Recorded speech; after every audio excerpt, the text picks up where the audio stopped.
Hello class, today's tutorial is going to be about introduction to forms. This will be 2 or 3 part series depending on the time of recording, but at least it is more than one recording. So, and this is the first part in case you are checking them out. And you find this is labeled part 1, understand that at least there is a part 2 and possibly a part 3, and else then in the second part, if it is the end, then we shall simply say this is the end, or we shall comment on the series we shall have made. So in most cases we use forms specifically for picking data, and this data is entirely user input data. There are many ways of picking this, but the best way is a form. However small as it is, like a login, just asking you for username and password, it would still be a form. Or something like reply us or contact us, and then you click on it, whatever comes out will be a form. Or to a larger one of say registration, that you are going to register, that one also will be a form, whether you're registering an email or simply registering such that you can download something or access a certain page or document. That is a form. So you can use the form in many areas. It has got several applications, and usually it deals with such a situation form. Then here we put elements, and then this would be our closing tag. One of the major elements of a form would be the input, because it carries literally, you can say 90% plus of the tags you see on a form. Literally 9 out of 10, or if not around 9.8 out of 10 are inputs, where you're expected to put in information. Either they've already created a certain value for you, or they have not yet created a certain value for you. It is okay, they are all inputs, and these inputs as an input element has got quite a number of types that we shall be looking at much later. Radio, checkbox, submit button, and button itself, there are quite many. You could have text, and then there are other form elements that we are going to look at and see how they are designed. Then we shall look at form attributes, and in that way we shall see quite a number of things that we would then need to understand how they work. So just for the start, we could look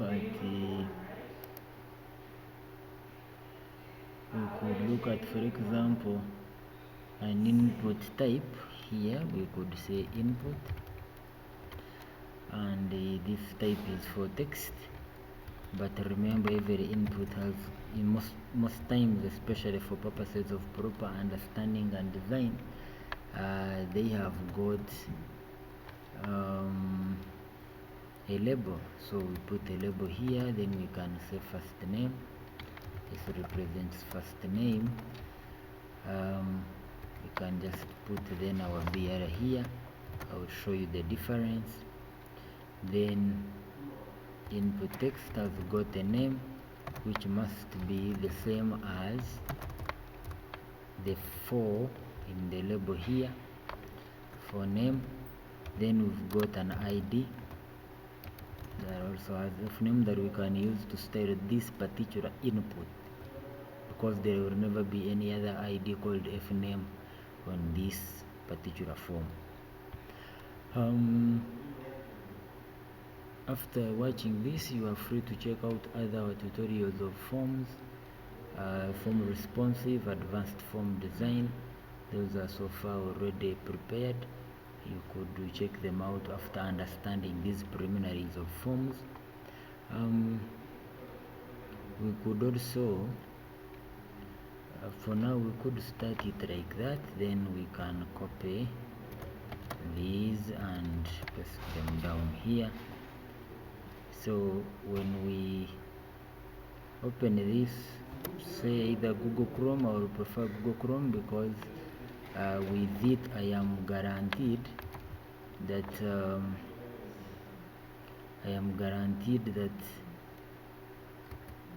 this is going to do everything I want. So I could come to my folders, form, and then pick intro-form. So whereas Firefox does almost say 90% of interpreting these forms, but there are those elements or attributes we shall see, input attributes we shall see, or input types that will not be picked properly by Firefox, and yet we simply wanted to make sure that everything is visible, but Firefox can also do the same thing. So this is what we have first name, then we need to change this to last name. You can use this as the arrow name, then we need to change it throughout all these. Just change this to arrow name, and I will need a BR here. I can use tool to push it further down. At this point, I'm sure you already know why we are using a BR like that. So we have those, and we could put in name anything that we have called text. Note would include even numbers. So this is what you would get. Then we've looked at what the label is, and we are saying that the 4 attribute for the label tag should be equal to the ID attribute of the input element to bind them together. That is something important to note. You could look at something else. On a form, this our form, we could add in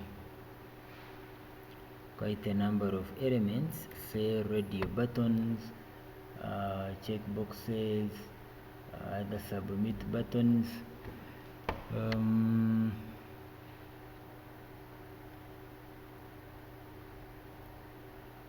so we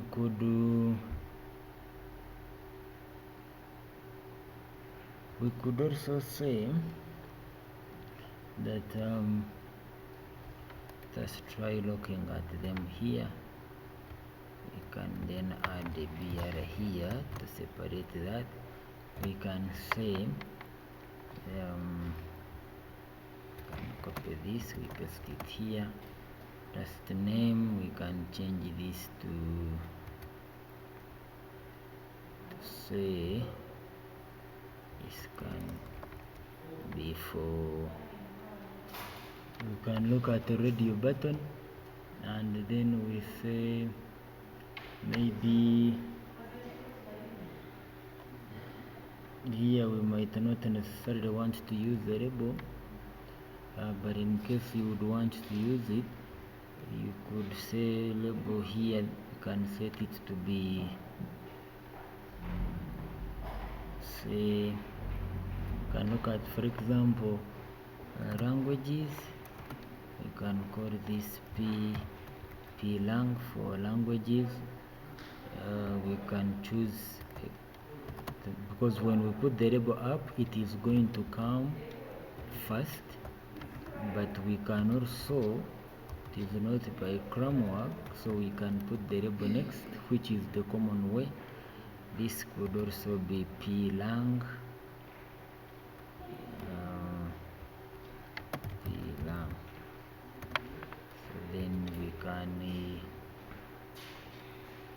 we can call this one here.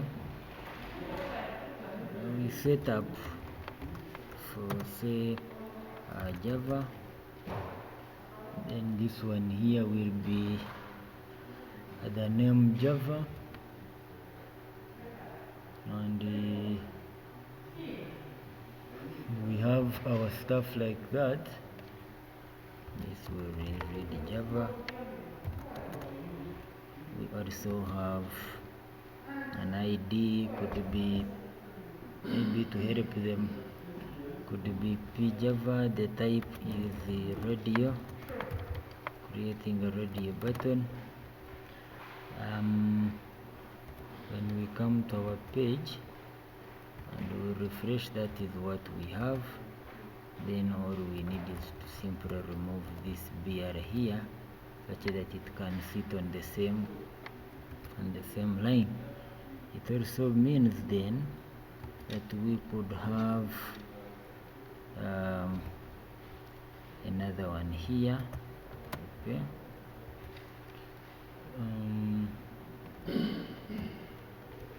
Like we said, the 4 should be the same as the ID, so we change that to Java. This 4 will be the same as ID. We can change this to C++. This will read C++.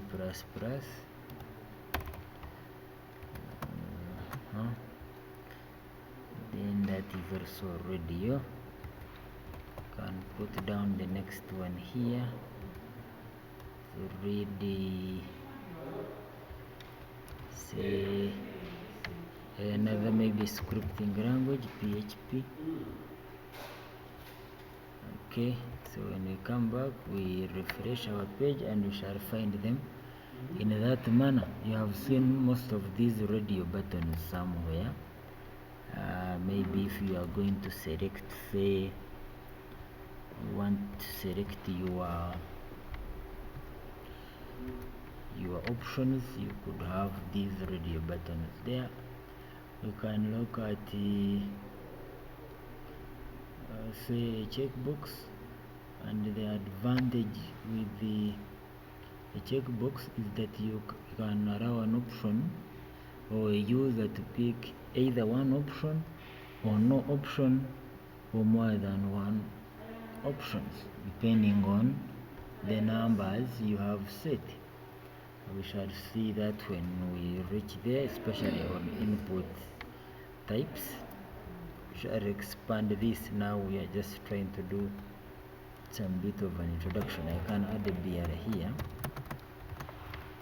such that we have more space down there. I can copy this now and I put it here.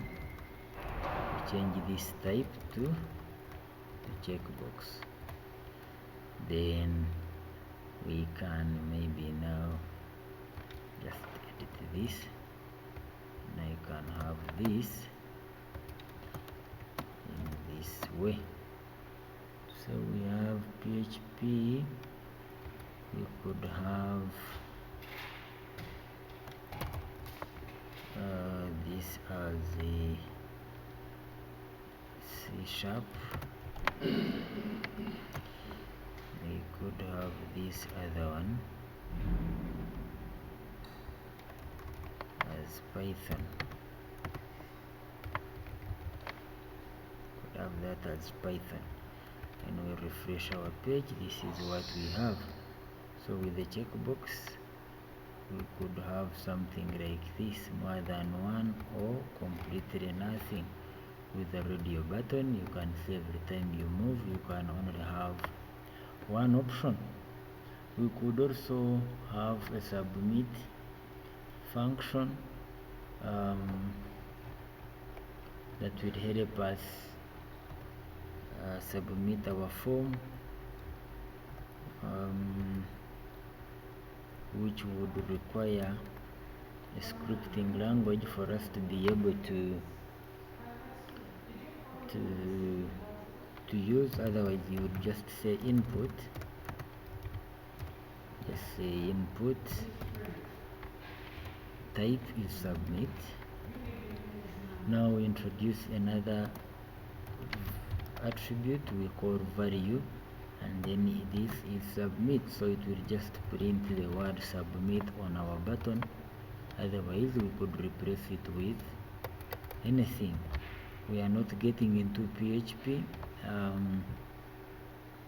Otherwise we would use this to display our information, especially when we are doing with PHP. But even in the tutorials of PHP that we shall make much later, after maybe understanding CSS fully, we shall come back to forms and we see how we can capture this information. There is also a name attribute here. You've seen we've been using it for an input type, but in case we could choose to say that this is value, we can add value here and call this Benjamin. Okay, add value here and call this Taremwa. The difference is that with that you can choose to cut off this, meaning it is already defined. The names in there are already defined. You can see them here, so you don't need to change anything.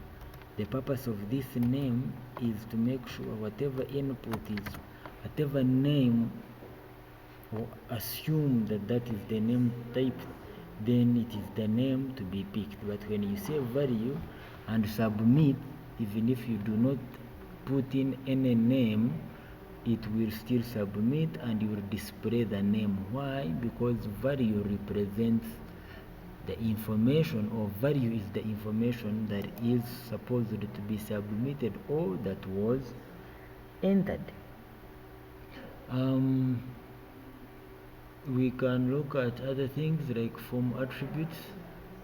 We have target, where the form could open in a different page, especially under submit.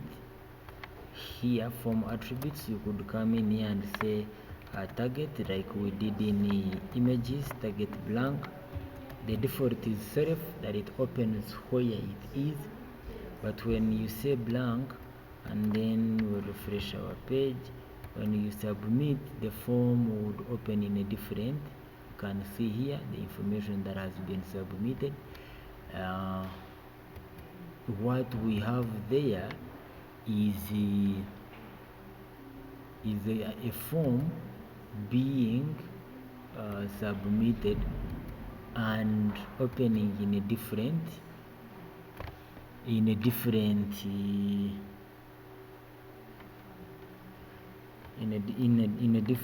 tab. So that is what happens with target blank.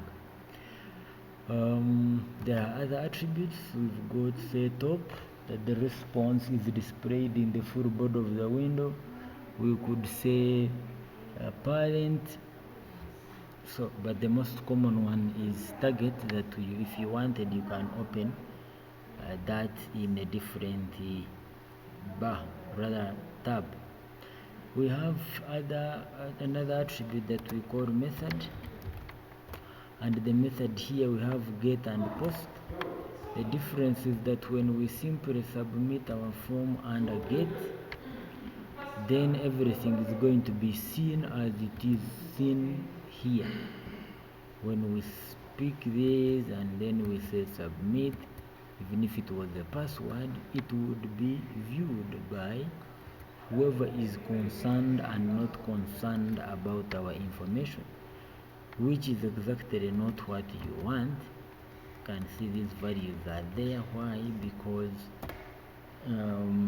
they already contain values. So the best type to use is post as a method, preferred in capital letters, where this will be able to zip or hide your information that is being sent, because everything will be submitted, or the form will not be submitted at risk via the URL. You can read more about the differences between post and get. I don't want to get much or deeper into it, since it is majorly a PHP function. Then I would just stop it at that and wait for the PHP tutorials. We have another one called Autocomplete.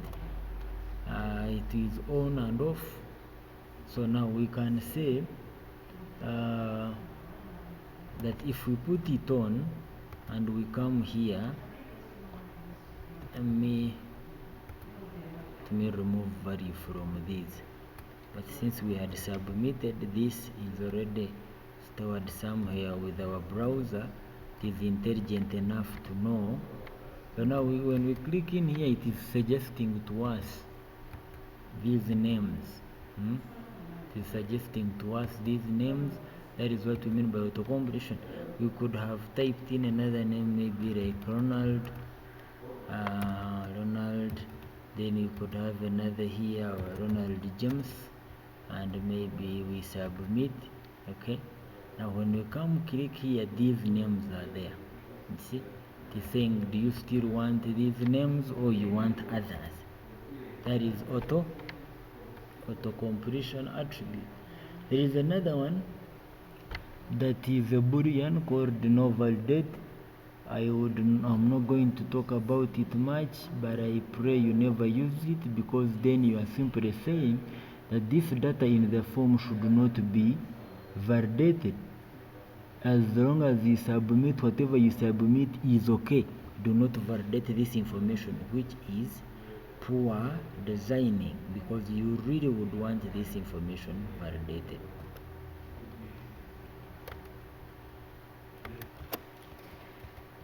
So let us look at other things like form elements.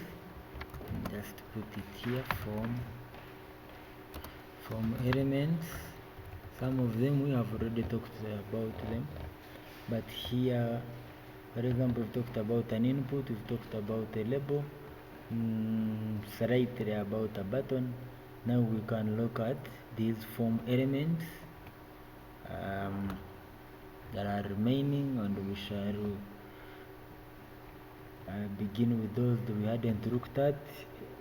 Shall use select that we use, or that helps us create a drop down menu. We could say label for, say, maybe you can say food. Then here we can say food types. Then this input, we say select. The name could be say food, or the most important thing is an ID to match with the label 4 there. Select here, we can put a BR here. So this select also uses an internal value, rather element, that we can use called option. So we can have an option here, and the options have got values by default because we need to display them the other side. We could have food types, and we could have beef. Okay, we shall come to this. We can copy this. We say beef, then this one is the beef, this is the maybe turkey. The values, so it's okay even if I wanted to write them in small letters. This is turkey. We could have this as maybe rice, and we could have this as a posho. So here is what the user is going to see or click on. It is put in between the closing and opening tags of the option element. This is posho. And maybe another thing that you need to know is that by default beef is the one that is going to be selected, because it begins at the start.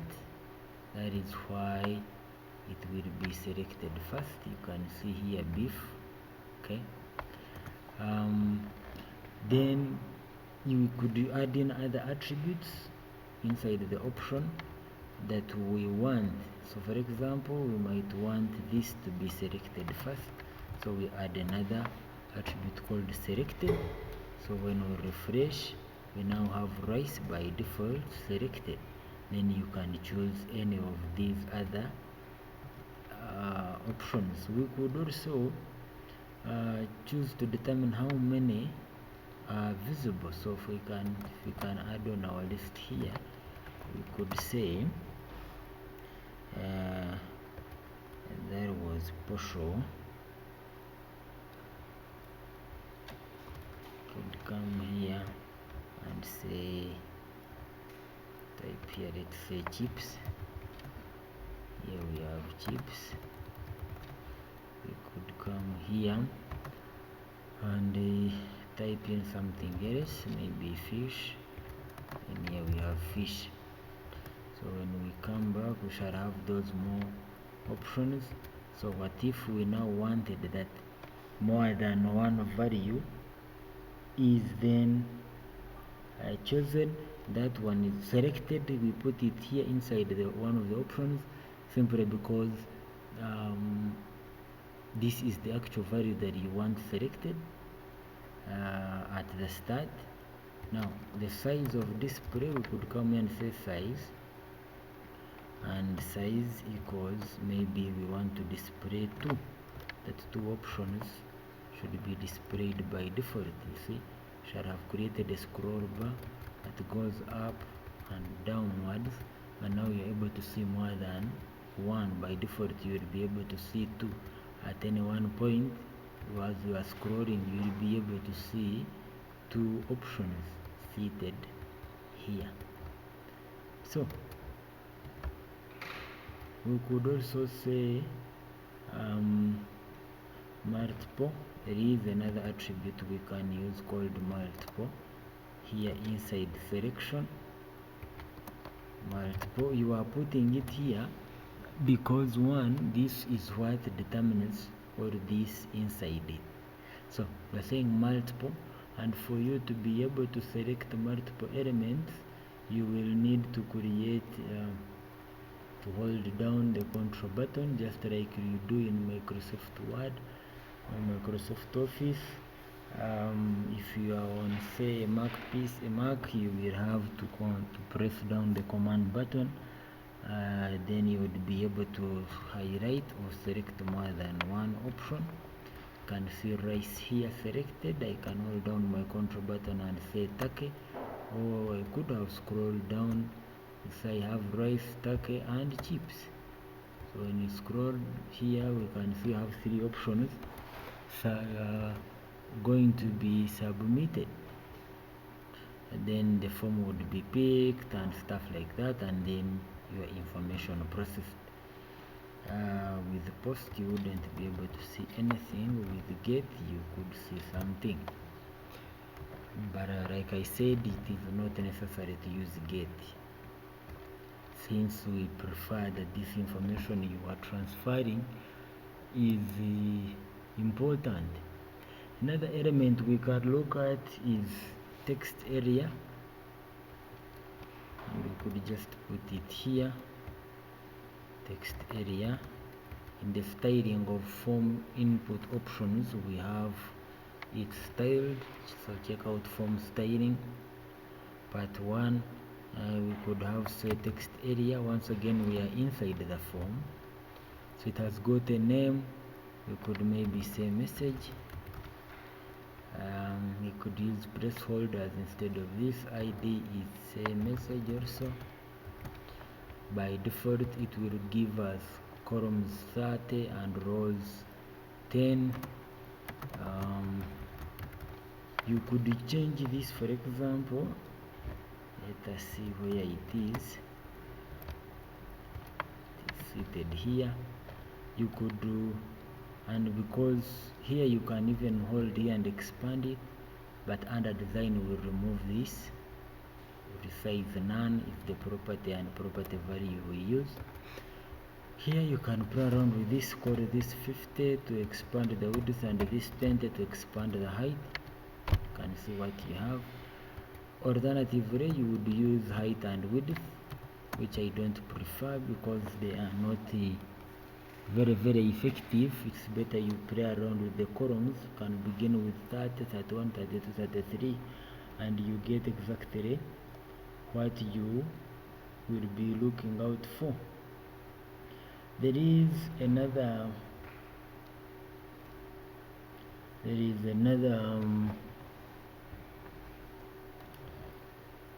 form element that we call button.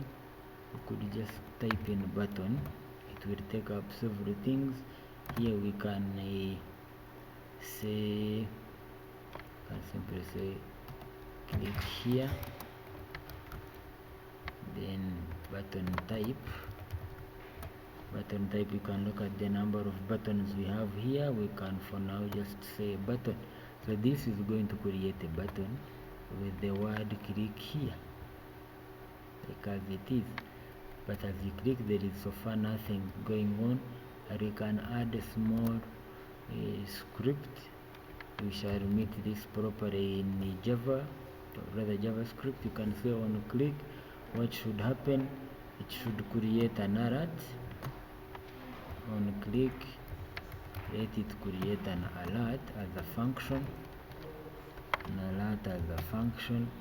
Inside here, what should be displayed? It could be, and say keep learning. The planning, so that will be the alert displayed. So now when we click here, it gives us an alert. This page says keep learning. If you are using a live server or any message from a server, that is what you would get. So you can see that after HTML and CSS, you would need to add on JavaScript to create more of these. We can also look at another one we call field set and legend, and we say we can use the field set to group with the field set elements to group related data in a form. It is not very common because we can group it together with the making sure they are having the same class. For example, we have already grouped the label to its input by making sure the ID of the input is the same name with the label written on form.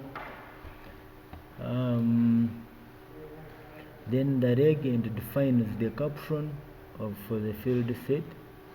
So you could come to your form here. You could come to your form and say field set. Inside field set we use legend to define what you might call like a heading. You can say personal information, or okay, personal information, no problem, biological information, stand and all that. So then we just begin the field sets, and these are the normal way we've been doing with the labels and all that stuff. So I could just come here, inside here, and maybe pick these. This one is here.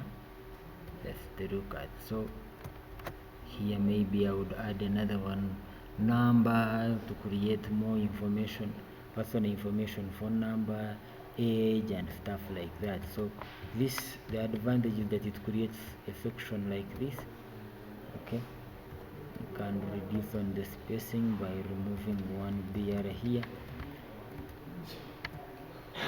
So personal information, this is what we have, and this is all that is displayed. So you could create sections on a form like this, like how you would see a well-designed registration form, or probably your CV, depending on how you created it.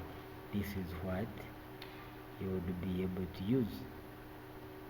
There is another element under forms that we call a data list, and its major purpose is to predefine or pre-select for you the information.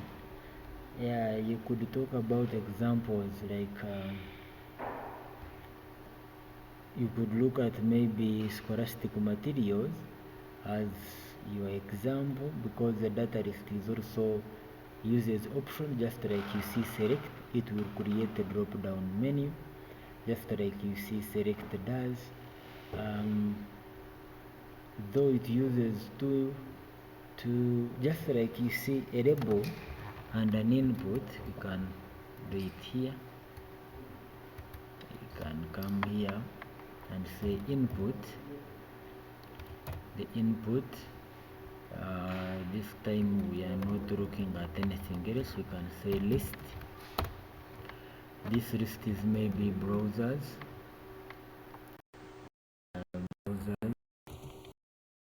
type. Have data list.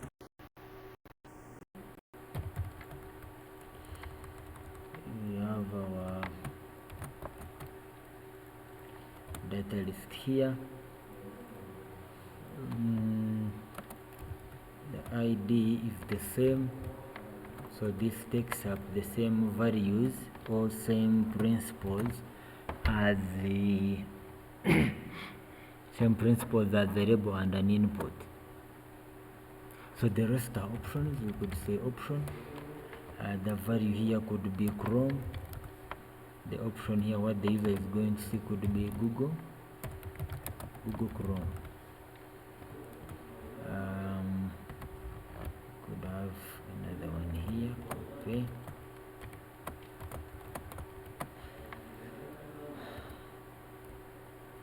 So you can see this is going to also create a drop down menu, but these are predefined options.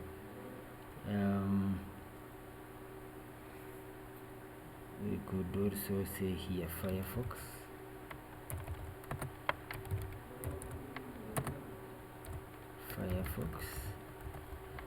Then we have maybe this one as Mozilla Firefox. We could have this as the IE. Then we have it here as Internet Explorer. Maybe then this one here is what, Opera. And we have this one as Opera. So when we refresh our page here,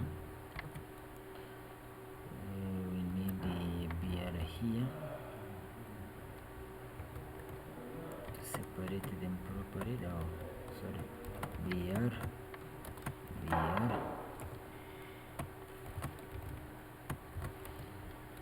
We could have these separated like that. So when we come here, we have our predefined options here, and we would then be able to pick this kind of information depending on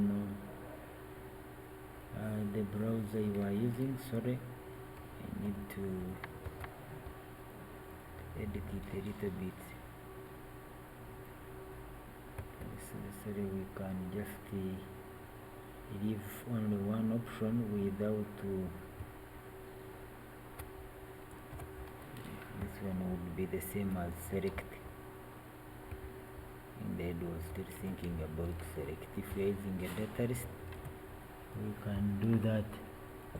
Predefined options, so Chrome, Internet Explorer, can expand that like that. Internet Explorer, this is Opera. So you can refresh, and then this is what we shall have. So we only set the value function, and then whatever. So these would be what we would call predefined functions or options rather, for whatever you are going to use. The last one amongst the form elements, there could be a time when they increase this list, is what we call output, and the output represents the result of a calculation. We shall look at it maybe once again when we come to input types, where under that we shall look at, say, a range. How do we deal with a range? We could say for the start that we have a form. Let me create it separately. Sorry, here. So let's say you have a form. Okay, you have a form here that says you will have to set it to say that on input, depending on the value maybe you would want to see, you can say that on input y dot value equals pass y dot value equals pass int. Inside here you say b dot value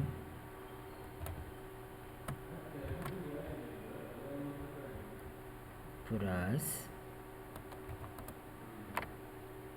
value plus, we could separate them, we can just carry it on like that, plus pass int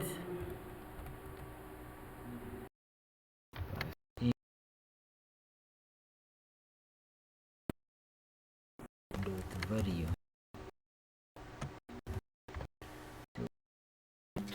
two values, and so this would mean that y is equal to b, the value of b, plus the value of z. So the result is y, and that is what we shall be able to see. So now we could say we are just trying to set a range, or what the user will see. We could say 0, and then here we say input type is range. We could have a varying range, we could put them as values. You could even set minimum and maximum. There are many options we have here really, but one of them is a range. This ID could be, let's say, B, since we are beginning with B and the name is B. The value that we are starting with, the starting value could be 30, but since this is a range, no problem, this value 30 is what the bar will reflect.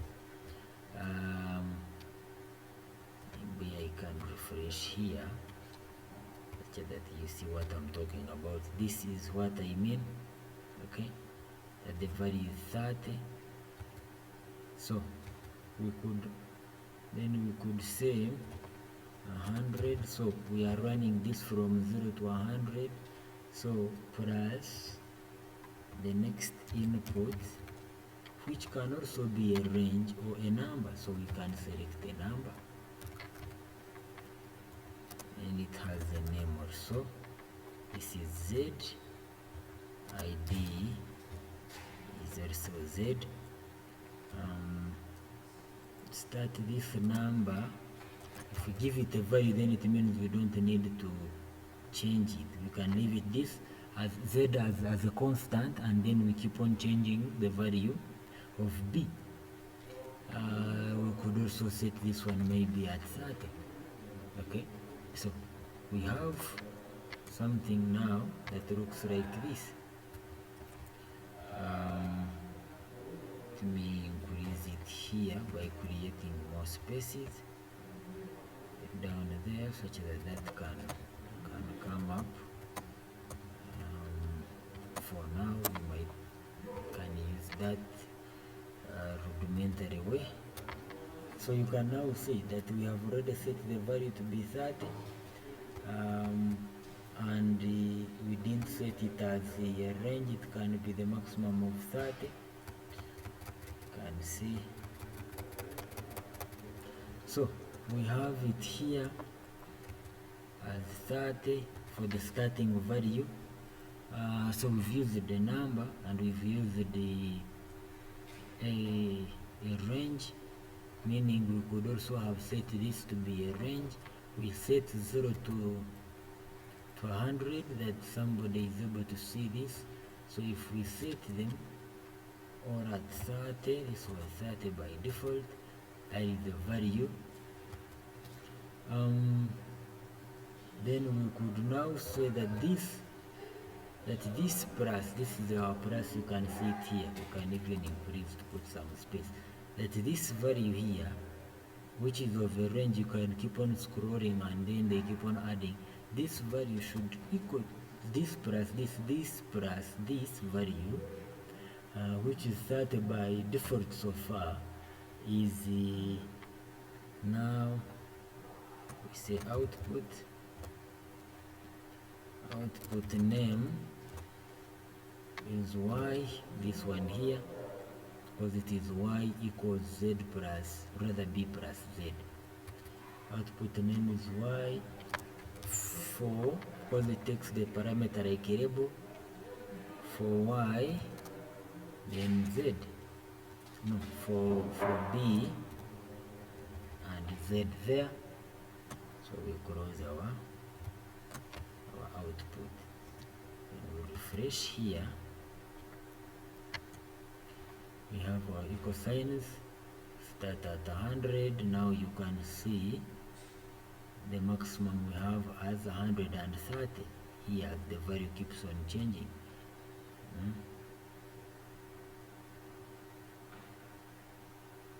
So this is 0 now plus 30.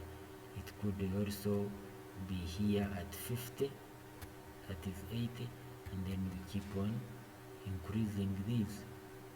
Okay, as simple as that. So those are the values we have set, and we could move on to, I believe this one here is something nice. For example, you would have your proper values selected, you can see.